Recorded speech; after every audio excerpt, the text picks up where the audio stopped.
Hello, good evening. Happy Friday, everyone. Thank you for joining me again tonight. My name is Cassandra Pickett, and I'm coming all the way from the Small Business Network, episode 212. And I am your TV radio personality. My name, once again, is Cassandra Pickett from the Small Business Network, and I'm coming all the way from the Greensboro, North Carolina. And this is episode 212. Hashtag, if you want to come back and see this live again, hashtag live, hashtag replay. But what I wanted to come and talk to you about today was doors. Having those doors open, closing those doors, just doors. Did you know the doors are an entry point, entry and exit point? And when I was thinking about this, I'm going to make sure that I keep this just, real short and sweet. But we probably have to revisit this again. And I just come up with these topics, right? And when I do, I basically like to share them. So when it's talked about doors, basically a door is a noun, a usually swinging or sliding barrier by which an entry is closed and open. It's a piece of furniture. That's what it says. A means of access or participation opportunity. And that's what doors mean. So it's the entry point, it's the exit point.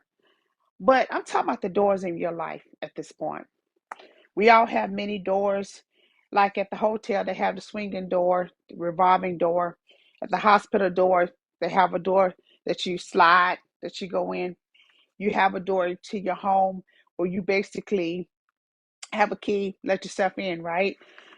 But the doors that I'm giving you that synopsis, but really just talking about how we open doors and leave these doors open in our life, and when they come back and they talk to us.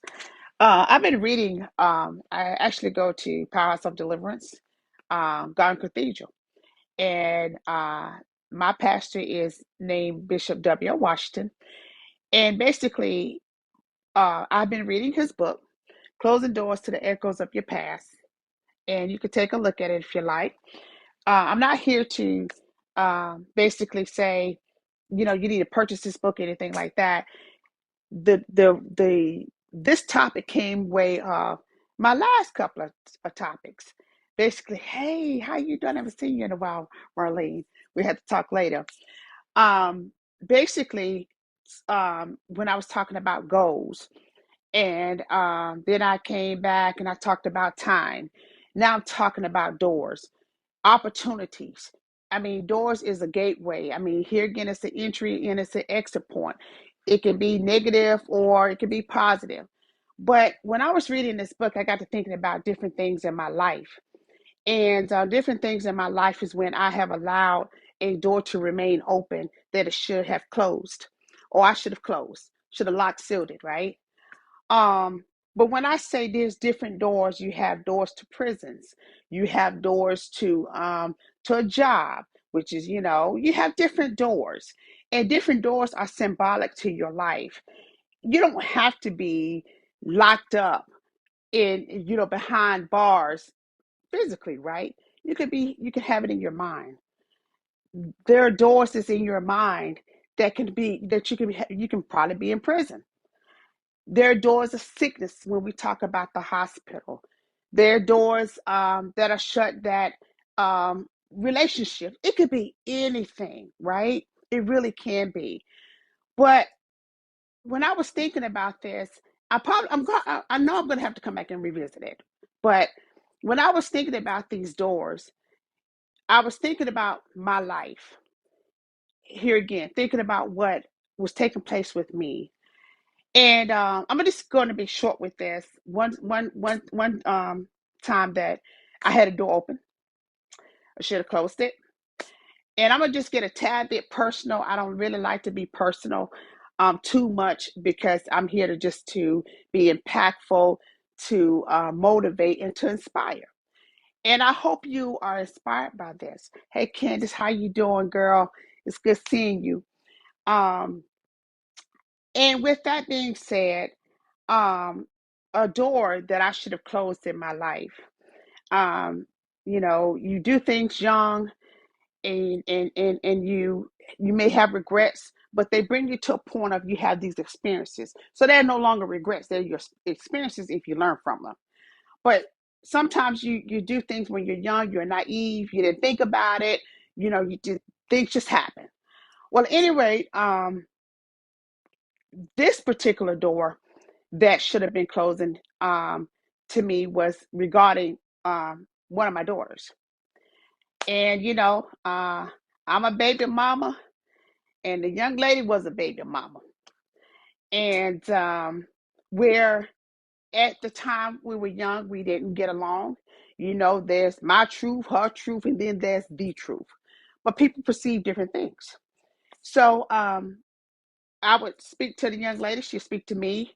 And this one particular day, we had a conversation, and she wanted to go back 20 years. At this point, when I spoke to her, my daughter's been out of college for at least one of Krista's been out of college for 16 years. Okay, so that means she's over 20, and so has Jazz. My why has always been Jazz and Crystal. Everyone knows that they now have their own family. So the why is Cassandra Pickett. I'm working on her. But this particular why, this particular door that should have been closed, is that um, we had a conversation about some things that was more about our truths and more about what had happened in our life. And if you know me, I'm not going to let you get a word in because I got some things to say too. So we had it was always bubbling, but this time it came on out, it spilled on out at it wasn't at a professional setting, but we had some talks and we was comparing stories. Here again, like I said, it's my truth, her truth, and the truth.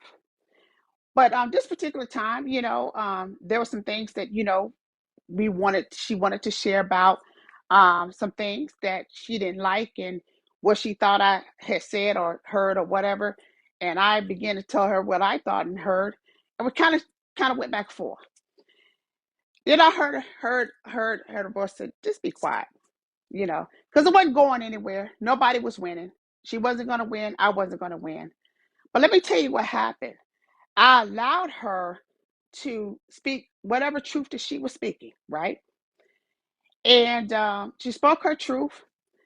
And I said, let's go ahead and deal with this now because I'm not going to go back again. So next time I see you, we're not going to go back 20, 30 years about something that we're dealing with right now. Let's close this door and let's be done with this. Okay. There were some other things that I could have said, but most times silence just kills it. So we said what we needed to say. I was done with what I had to say, but it stayed with me.